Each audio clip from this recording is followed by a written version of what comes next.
Hi, this is Richard Fields with this week's Report from the Fields. For years, the legacy media has been warning us about vigilante justice from right-wing preppers and unhinged libertarians. Turns out vigilante justice is being served up by the progressive left. Witness the alleged murder of UnitedHealthCare CEO Brian Thompson by Luigi Mangione, who thoughtfully was carrying a manifesto at the time of his arrest, outlining his reason for the assassination. Quoting, frankly, these parasites simply had it coming. A reminder, the U.S. is the number one most expensive healthcare system in the world, yet we rank roughly number 42 in life expectancy. Mangione is correct that the U.S. had the highest healthcare cost in the world on a per capita basis a couple of years ago, 43% more than second place Norway in 2022. According to Worldometer, the U.S. is actually 48th in the world in longevity, just behind Panama. What Mangione and most progressives don't get is the causality behind that dichotomy. Healthcare is a service provided by doctors, nurses, and other healthcare practitioners. As a service, it's a lot like auto maintenance. The difference is the method of payment. To get your oil changed, you make a deal with an auto mechanic. You agree on a price. Your car's oil gets changed. There are no intermediaries taking a cut out of the action. Since you are paying directly for each service provided by the mechanic, you pay attention to what you're getting.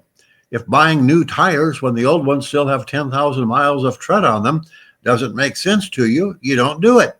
With healthcare, it's a lot different.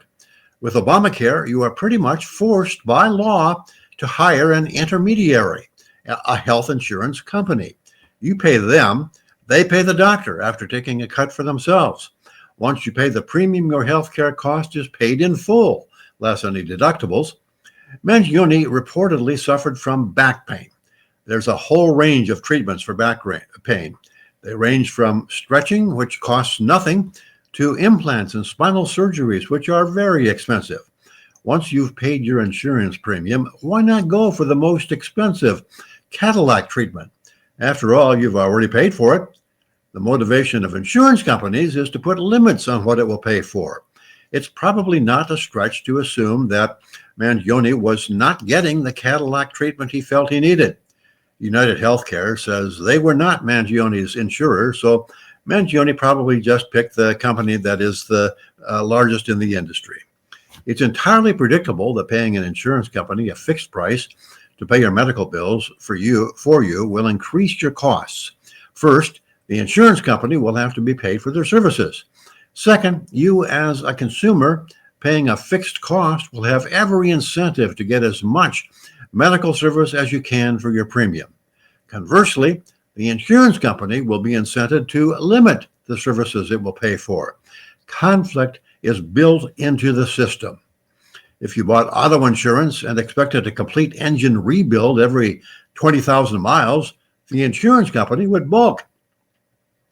Paying directly for the services you use keeps everyone aware of costs and honest, but it doesn't give politicians the opportunity to promise that everyone has a right to health care, and he'll make sure you get it.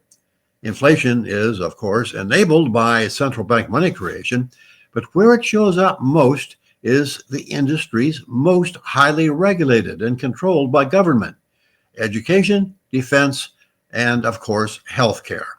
The reason healthcare is so expensive in the United States is because of government involvement. It's an unholy alliance of socialism and fascism.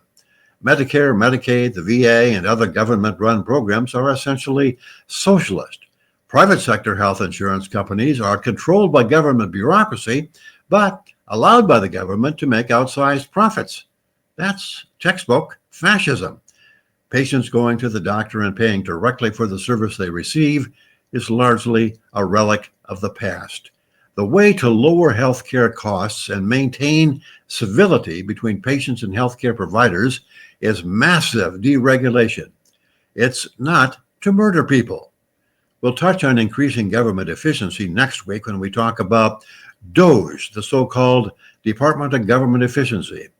I'm Richard Fields, and that's this week's Report from the Fields. Merry Christmas.